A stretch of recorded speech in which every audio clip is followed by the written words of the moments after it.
Mas Anies pernah jadi gubernur 5 tahun di DKI. Anggaran DKI setahun sekitar 80 T. Jumlah penduduk Indonesia DKI 10 juta kira kurang lebih.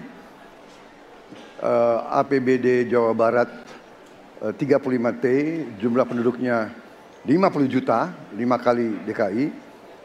Tetapi selama Mas Anies mimpin, sering sekali DKI menerima indeks polusi tertinggi di dunia. Bagaimana dengan anggaran 80 T, Pak Anies sebagai gubernur tidak dapat berbuat sesuatu yang berarti untuk mengurangi polusi? Terima kasih. Waktunya masih ada, Bapak? Sudah cukup? Baik, kita akan lanjutkan pada calon presiden nomor urut 1. Kami beri kesempatan untuk menjawab pertanyaan selama 2 menit, dimulai dari sekarang.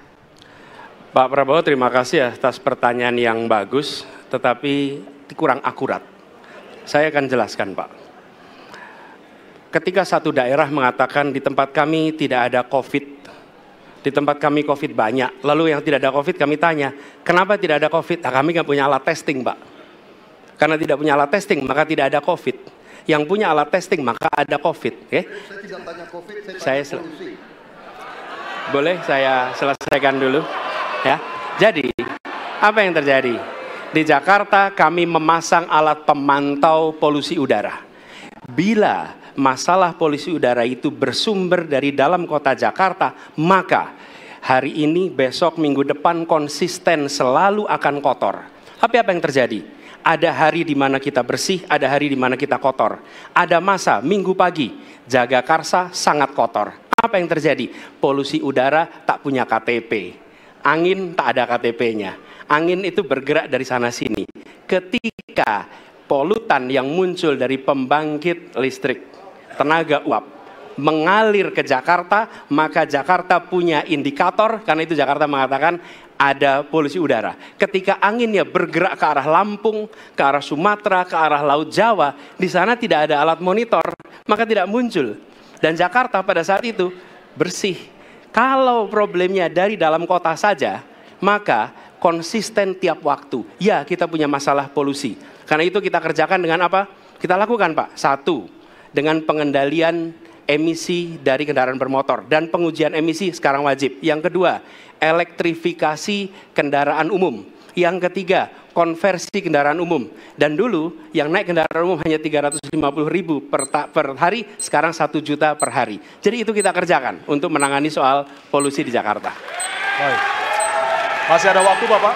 Cukup? Ya. Kami persilakan kepada calon presiden nomor urut 2 untuk kemudian menanggapi jawaban dari calon presiden nomor urut 1. Waktu Bapak 1 menit dimulai dari sekarang. Ya susah kalau kita menyalahkan angin dari mana saja, ya. Jadi saya bertanya, saya bertanya dengan anggaran segitu besar, jumlah penduduk, ya, langkah-langkah yang bisa dilakukan untuk dengan real dalam 5 tahun mengurangi polusi, juga di mana rakyat Jakarta begitu banyak yang mengalami sakit pernafasan. Jadi saya kira kalau kita dengan gampang menyalahkan angin, hujan dan sebagainya, ya mungkin tidak perlu ada pemerintahan kalau begitu, ya. Terima kasih.